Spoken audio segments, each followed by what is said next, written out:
बागुरुंबा म्हणजे फुलपाखराचं नृत्य. ऐकायलाच किती छान वाटतं नाही का? पण हे फक्त एक सुंदर नाव नाहीये. यामागे दडलेली आहे आसामच्या बोडो संस्कृतीची एक खास ओळख. चला तर मग या नृत्याच्या दुनियेत जरा डोकावून पाहूया. कधी विचार केलाय की एखादं नृत्य फक्त एक कलाप्रकार न राहता थेट निसर्गाचा आत्मा बनू शकेल? बागुरुंबा हे नेमकं तेच आहे. हे असं नृत्य आहे जे निसर्गाच्या तालावरच फिरकतं. तर बागुरुंबा म्हणजे काय? हे आहे आसामच्या बोडो समुदायाचं एक पारंपरिक लोकनृत्य. पण याची खरी ओळख त्याच्या सौंदर्यापलीकडे आहे. ती आहे निसर्गाशी असलेल्या त्याच्या घट्ट नात्यात. आता हे नातं ह्या नृत्यातून जिवंत कसं होतं तेच आपण जाणून घेणार आहोत. या नृत्याला फुलपाखराचं नृत्य असं का म्हणतात? या सुंदर नावामागे नक्की काय दडलंय? चला पाहूया. याचं उत्तर मिळतं ते त्याच्या हालचालींमध्ये. बघा किती हळूवार, अगदी प्रवाही हालचाली आहेत. आणि ते हातांचे हावभाव जणू काही फुलपाखराचे पंखच फडफडत आहेत. संपूर्ण समूह एकाच लयीत, एकाच तालात तरंगतो. हे दृश्य बघितलं की फुलपाखराचं नृत्य हे नाव किती अचूक आहे हे लगेच पटतं. आणि या हालचाली केवळ सुंदर नाहीत, त्यामागे एक खोल अर्थ आहे. या प्रत्येक हालचालीची प्रेरणा थेट निसर्गातून घेतली आहे. म्हणून बागुरुंबा हे फक्त एक नृत्य नाही, तर निसर्गाला दिलेली एक मानाची सलामी आहे.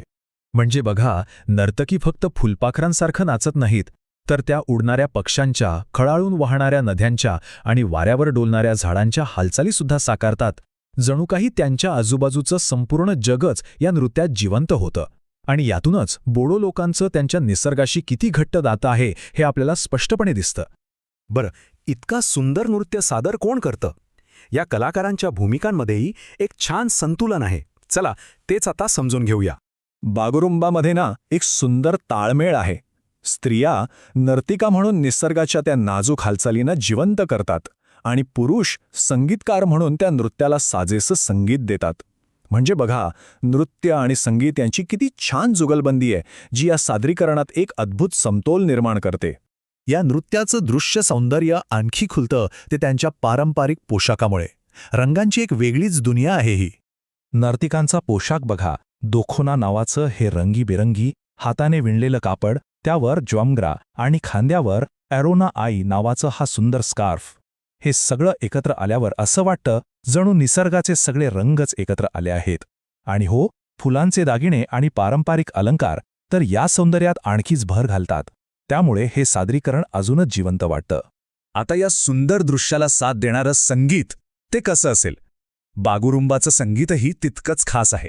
चला पाहूया यात कोणती वाद्य निसर्गाचा आवाज बनतात.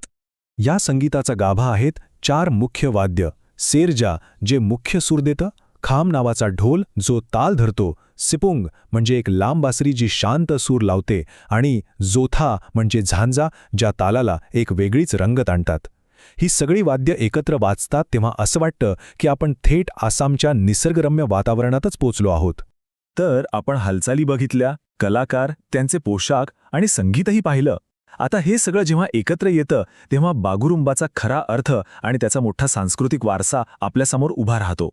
या नृत्यात केवळ वैयक्तिक हालचाली महत्त्वाच्या नाहीत, तर नर्तकी ज्या गोलाकार आणि भौमितिक रचना तयार करतात त्यासुद्धा खूप अर्थपूर्ण आहेत. ह्या रचना म्हणजे निसर्गातल्या सुसंवादाचं आणि समतोलाचं प्रतीक. यावरून कळतं की या नृत्यातली प्रत्येक लहान सहान गोष्ट किती विचारपूर्वक एकमेकांशी जोडलेली आहे. या नृत्याचा प्रवासही खूप इंटरेस्टिंग आहे. बघा, याची सुरुवात झाली ती निसर्गपूजा आणि कापणीच्या हंगामाशी जोडलेल्या एका विधीच्या रूपात. हे नृत्य प्रामुख्याने बुइसागू आणि दोमाशी यांसारख्या मोठ्या सणांच्या वेळी सादर केलं जातं. आणि मग हळूहळू एका धार्मिक विधीमधून त्याचं रूपांतर झालं एका मोठ्या सांस्कृतिक अभिव्यक्तीमध्ये. आज बागुरुंबा हे बोडो लोकांच्या ओळखीचं एक महत्त्वाचं प्रतीक बनलं आहे.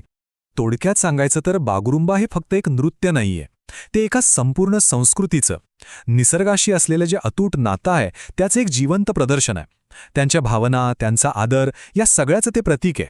आणि बागुरुंबा आपल्याला एका मोठ्या प्रश्नावर विचार करायला लावतं की नृत्यासारखी एखादी कला केवळ मनोरंजन न राहता एका संपूर्ण संस्कृतीचा दृष्टिकोन, तिची ओळख आणि तिची मूल्य कशी जतन करते आणि पुढच्या पिढीपर्यंत पोहोचवते.